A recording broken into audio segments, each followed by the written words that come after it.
NBA Draft Prospect Scouting Reports, Kel'el Ware edition. Big Ten player, fun player, do it all big. He was 12th on my big board.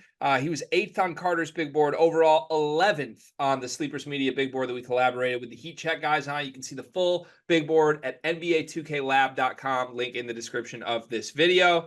Cart, generally, what do you think of Kel'el Ware, the basketball player?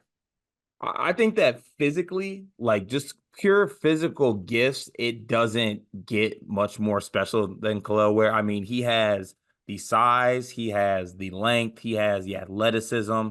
And for all the negativity that goes towards his freshman season at Oregon and how it was awful and the motor concerns, he was he was fantastic at Indiana this season. Like, and I think that people don't say that enough. He was incredible there this season. He was blocking shots. He shot 43% from three at his size.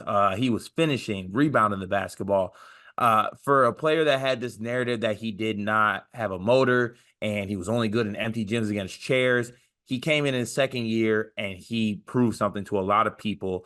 And I think it gives you a lot of good feeling about what Kel'el Ware can be if you get him in the right system and he improves and keeps the mindset that he has. Because I think you did a good job of this during the season, like stating this, but like Kel'el Ware was one of the best bigs in the country. Mm-hmm. He was. He went from a guy that was a total unknown who had a really underwhelming first year. His coach benched him on a losing team. And it was like, does this kid like basketball? Does he care? Is he ever going to pan out? Is he just a total bust?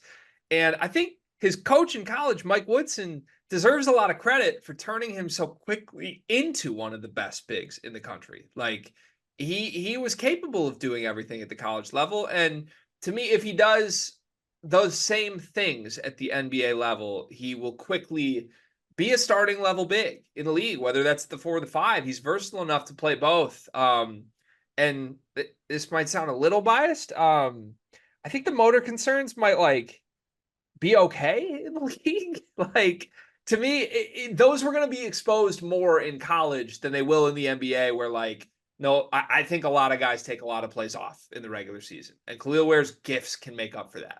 Yeah. Also, like, there's a world where like Kel'el Ware doesn't play enough minutes to like take plays. Like Yeah.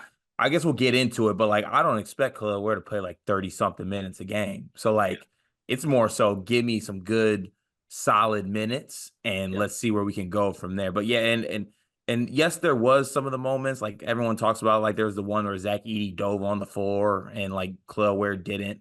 But like for the most part, the motor concerns to me went out the window. Yeah. Also, like, I don't think his motor was bad last season. It was bad when they were getting dog walked by their rival in the National Player of the Year. Like, which is notable, but like, if you've played basketball before, sometimes when you're down 20 to the best team in the country, it can be difficult to have that motor up. Let's get to our categories here. What's one word to summarize Kel'el Ware and his game? I had specimen. Ooh. I had specimen as a word I use because for as much as we talk about the other physical tools that other players have, there's not a player with his size, his athleticism, his length, who also, by the way, shoots 43% from three. Like, Greg, is he not the what if you got to build an NBA big man and you wanted to pick traits out, basically, right? A lot of NBA GMs will pick traits that Kel'el Ware has. He has size, he blocks shots, he rebounds, and athleticism on top of shooting 43% from three. Like, what more do you actually want? Yeah, for the record, when I build a my player in NBA 2K, shout out to NBA 2K Lab who gives me the builds, I always completely ignore motor. So this is perfect. It's exactly what I want. So you're saying he's like you because you are also a specimen. I like that word. I think it's fair. There were a lot of NBA draft people who just like, I think dove into Kel'el Ware film and were like, why isn't he going earlier? Because he should. He can do everything, and not a lot of bigs in the league can do everything. Flashes is the word for me. Flashes, because he shows flashes every single game of being like the best player in the country in college basketball. And it was never a 40-minute thing, but there were always flashes. Even in his bad games, there would be a moment where you're like, holy shit. And I think that's going to translate to the league. He just needs to make them happen more consistently. Floor or ceiling, what is more likely to happen? Will he hit his floor or his ceiling? I had his floor.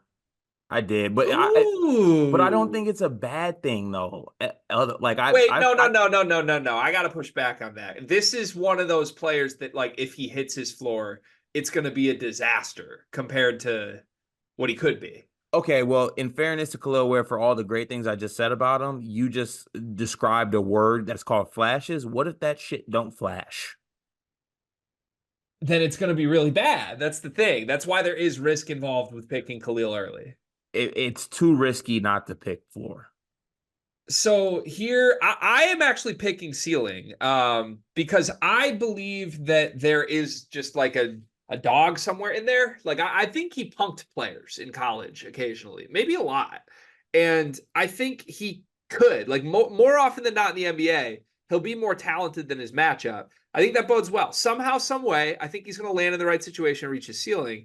With that said, to your point on like what happens if he hits his floor, back in when I said like it's easy to have motor issues when you're playing someone better than you, there's probably a lot of nights he's going to be up against guys who are just better than him.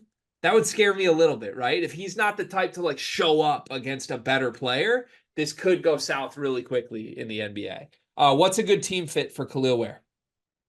So I had the Raptors as a fit for him, just because I think like right now they could use like a young high ceiling piece, right? Like they got RJ Barrett in the trade last year. They got Quickly in the trade last year as well. They have like some young guys. Scotty Barnes is another young guy. I think that getting a guy like Khalil Ware, taking a shot on him and hoping that he could be like your starting center, starting big, I think is worth the shot with the young talent that they have. Okay, I like that. I could see it. It's a rumored Zach Edey landing spot. It'd be funny if they ended up with Khalil Ware after. I'm gonna go Orlando. I watched enough Mo Wagner minutes for Orlando this year, and I like Mo. Don't get me wrong. Khalil Ware can do everything Mo Wagner can do, and defend and do more. And I think it would help them a lot. Like I think I envision Orlando where like they're gonna be a playoff team for the foreseeable future, but they're kind of missing a good center.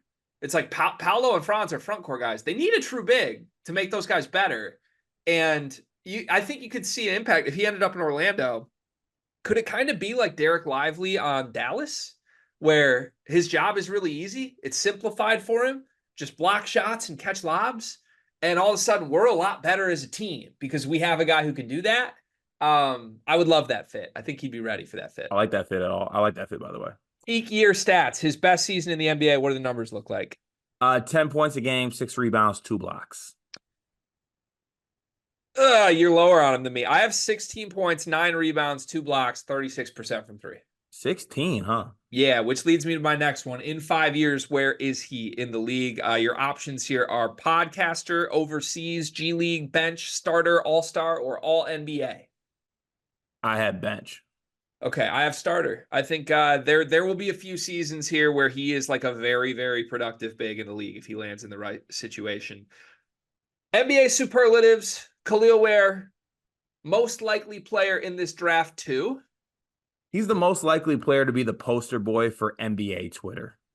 The guy that everyone's always complaining about, like they need more minutes, a la like a bowl or something like that, that everyone's just like, whoa, why is this guy not playing more minutes? When the actual reason is that like he just shouldn't be playing that many minutes. I like that one. Yeah, free my dog, Bowl.